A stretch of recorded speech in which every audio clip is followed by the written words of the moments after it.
I'm Hurrey, president of Kitestring, a member of the Storyland family of companies. Today we're here to talk about a new technology that we've developed that enables feature film quality characters and deformations on any device, on any screen, anywhere. First, let me talk a little bit about me, Kitestring, and the team. So for the last 25 years, I've been involved in computer graphics, got my start in print and advertising, worked my way up into games, and finally into feature films. The last 13 years I spent at Pixar, bringing characters to life there as a character TD. Along the way, I've made some lifelong friends who are incredible artists and technologists that all kind of share my same vision for the future. 2 years ago, we started Kitestring with Storyland Studios, and we gave ourselves a mandate to help raise up the next generation of storytellers by empowering them with knowledge, experience, and technology.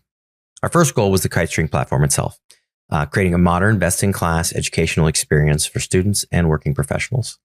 From there, though, we asked ourselves, can we create technology based on everything that we've learned over the last, collectively, maybe 100-something years, that could remove the limitations facing the industry now? A tool that would allow for creativity and artistry without limits, especially with the convergence we are seeing now between TV, film, and games. The answer is yes. We're calling it Ozone, and I'm going to show you what it's all about. While Ozone is designed for film, TV, the web, and games, we started with games as we felt that deformations, specifically facial deformations, needed the most attention. Over the last 10 years, very little has been done to raise this bar. Lighting gets better, effects get better, textures get better. You can have more geometry in your scenes, but minus a few rare exceptions, deformations, and character animation has kind of stagnated. So here is our first demo of Ozone, running live inside of the Unreal game. All right, so let's take a look at Zoe here. And I'm using a game controller so I can interact with this live for you guys. And as I push through the facial expressions, what should become really clear right away is how much movement we're seeing across the surface as I do. In a traditional system, you deal with things called joints. And I'll get a little technical here and then we'll come back out of that rabbit hole. But you end up with these little points along the surface, and they are what actually move the mesh around, the surface of the skin in Zoe's case here. But with Ozone, we're actually breaking that paradigm and solving the problem in a different way. We're able to take deformers and layer them on top of each other in an unbounded, unrestricted way.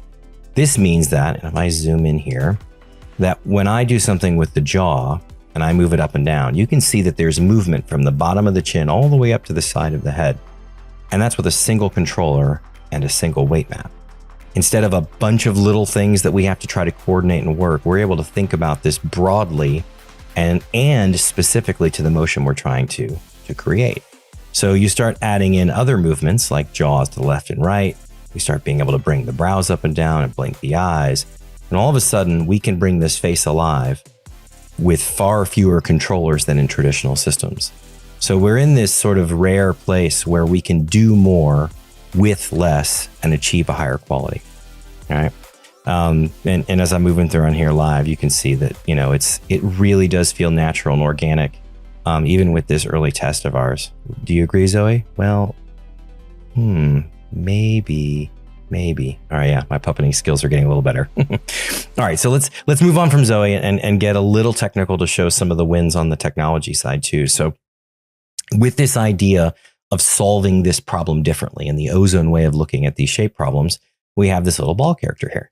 So Ballman is a single element, and we're using just 8 rotates. So 8 rotation controllers instead of a whole bunch of joints across the surface to create these shapes.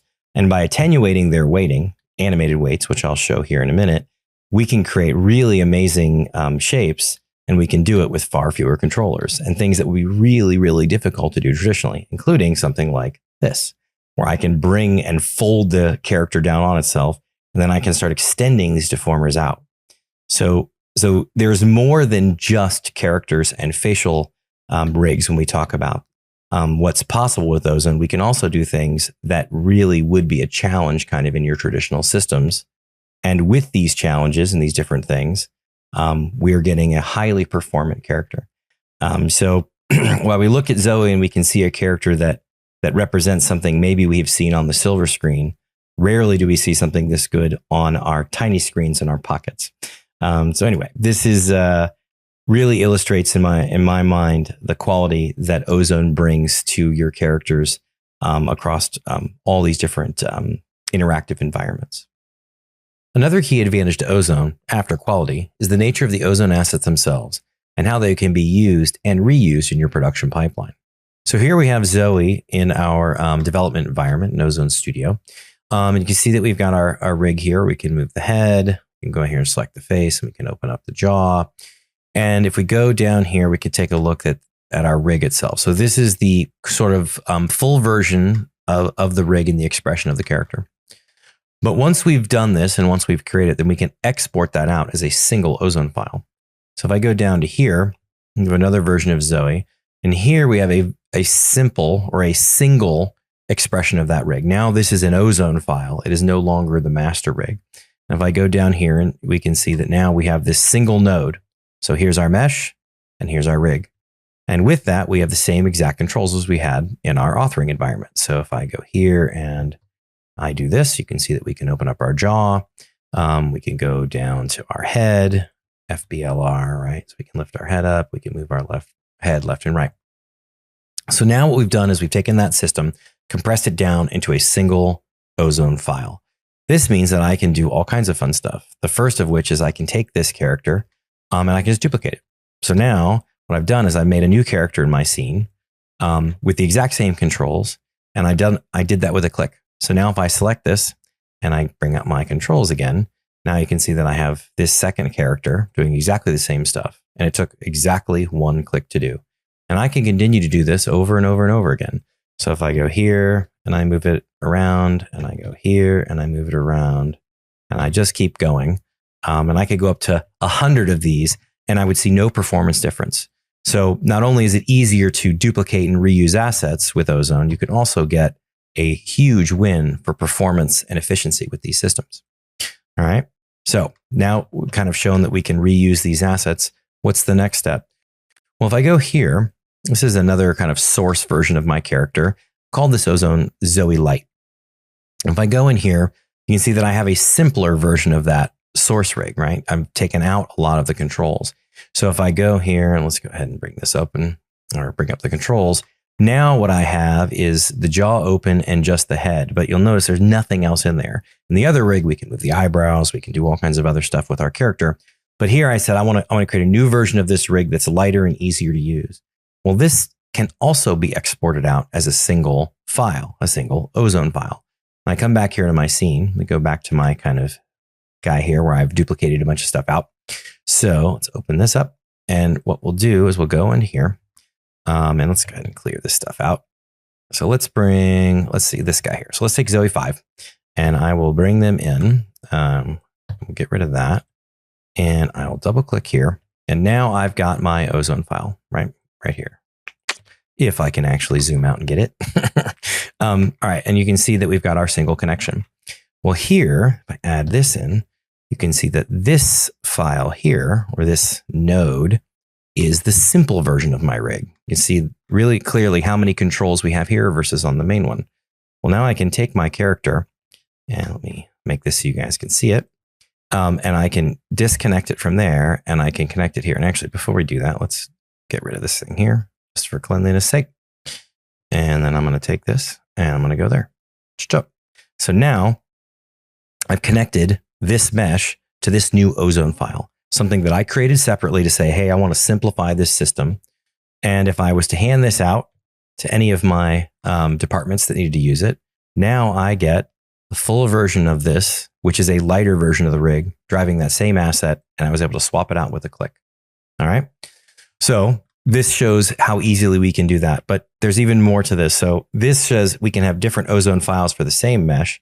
Well, if we do our mesh design correctly, we can even do things like this. So I'm going to turn these guys off and I'm going to show Joey. So this is the male version of our character. And let's bring this mesh in here and I will bring that in. So now what I can do is I can say, cool, I don't want Zoe to be driven by this Ozone file. I want Joey to be. You'll notice that as soon as I made that connection, now Joey is animating the same way that Zoe was animating. Now, in a real world production, we'd want to go in there and tweak it so that it works exactly for Joey. But for the simple, let's get stuff moving, let's get characters animating, let's get things moving, we're able to do that in a single click. And even go here and say, well, I want the full version of this rig. So let's go over here, select this. And now I get all of the controls. So let's pick something that's a little fun here. So let's take our right brow and lift it up. So now that same character, I can move the brow up and down using the Ozone deformation system. And again, I was able to bring Joey in with a single click, connect him into the Ozone file, and you're off to the races. So as you can see, an Ozone enables infinite reuse, updating your assets across all of your internal departments and divisions, as well as any external vendors with ease. Another one of Ozone's key advantages is consistency. Ozone versions of your characters or your assets will appear exactly the same in any environment that we support. So here we have Zoe in our development environment inside of Ozone Studio. You can see that we've got our deformations moving, head and neck. Let's go take a look at the same asset in a different environment. Here we have Zoe loaded into Autodesk's Maya, and we'll see that we've got our Ozone deformer attached. And if I open the jaw, you're seeing that we're getting exactly the same deformations that we were seeing in Ozone Studio. You can lift the head, lift the neck, and we've got Zoe moving the exact same way inside of Maya. Well, let's go take a look at this in Unreal. Here we have Zoe in Unreal, and we have the exact same controls. Lift the head, left and right, go down here, and I can open the jaw. So now we're getting pixel perfect, accurate deformations across 3 different development environments. This means feature film quality characters are possible with all the emotional range and ability to engage with your visitors, clients, and or viewers in any of your verticals, on any screen, large or small, anywhere. As a final treat, I wanted to show you an internal test that we did to see what Ozone could do with an industry-leading character. This is just a test, not a final, not finished to completion, but it does give you a glimpse of what is possible with Ozone. So here we have our little M&M character in Ozone Studio, and you can see that we can push through different expressions that we created. And because we're using Ozone, we have a lot of control over what's possible, a lot more range that's possible with this character than you'd see on the screen normally. Also, what this allows us to do with Ozone is to bring this M&M character into an interactive environment. So what we're looking at here is a test inside the Unreal game engine, and we can push through these different expressions, and you can see interactively how smooth and quick we're able to get these expressions. We also, if I pick up my game controller here, can do things like move the mouth around and play around with expressions and really get things going. So for us, this was validation that there is no limit to what's possible with Ozone, Ozone Studio, and your characters. In conclusion, we feel that Ozone represents a fundamental shift in what is possible with character animation in TV, film, the web, and in games. It advances our mission to help others tell their stories through enabling the highest quality characters and experiences to be delivered to your audiences and customers everywhere. Thank you again for your time, and hope to talk to you all soon.